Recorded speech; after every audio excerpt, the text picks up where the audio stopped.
துறை அமைச்சர் மாண்பு பேரத்தலைவர் அவர்களே, அவர் ஆதாரத்துடன் சொல்லணும். அது பழைய காலம். அது இந்த காலத்துல ₹1 நாங்க வாங்கணும்னா இந்த இடத்துல நாங்க எங்களை உட்கார வைக்க மாட்டார் எங்களுடைய முதலமைச்சர். அதனால ஆதாரத்துடன் அவர் சொல்லணும்ன்றதை நான் கேட்டுக்கொள்கிறேன். இல்ல மாண்பு உறுப்பினர் அவர்கள், நீங்க வாயால பேசுறதெல்லாம் கரெக்ட்.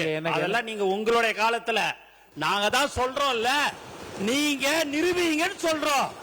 நீங்க நிரூபிக்க வேண்டியதானே. எதுவுமே இல்லாம நீங்க மட்டும் பேசணும்னா அது எப்படி?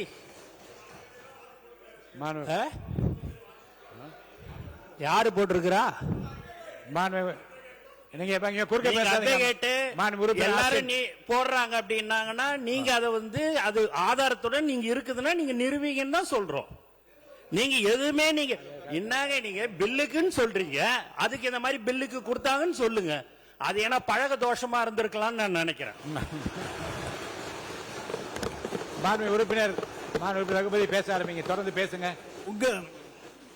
உங்க தோஷமா இருக்கலாம். நிதிநிலை அறிக்கை மீதும் வேளாண் அறிக்கை பேசுங்க. நீங்க நிதிநிலை அறிக்கையில தான் நீங்க சொல்லியிருக்கீங்க, மக்களின் வரிப்பணத்தில் இருந்து ஒரு பைசாவும் தொடமாட்டோம், தொட விடமாட்டோம், தொட்டால் விடமாட்டோம், இதற்கு முன் தொட்டவர்களையும் விடமாட்டோம். ஐயா, சனிக்கிழமை அன்னைக்கு பனையூர்ல நடக்கிற அந்த வாரச்சந்தையில போய் பாத்தீங்கன்னா இதுக்கு என்னன்னாலும் தொட்டவங்களோ அவங்க தாங்க வந்துகிட்டு இருக்காங்க. உறுப்பினர்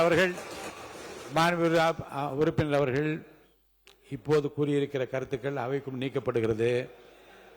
பிளே ஸ்டோர் மற்றும் ஆப் ஸ்டோரில் இருந்து பாலிமர் செயலியை QR கோடு மூலம் பதிவிறக்கம் செய்யுங்கள்.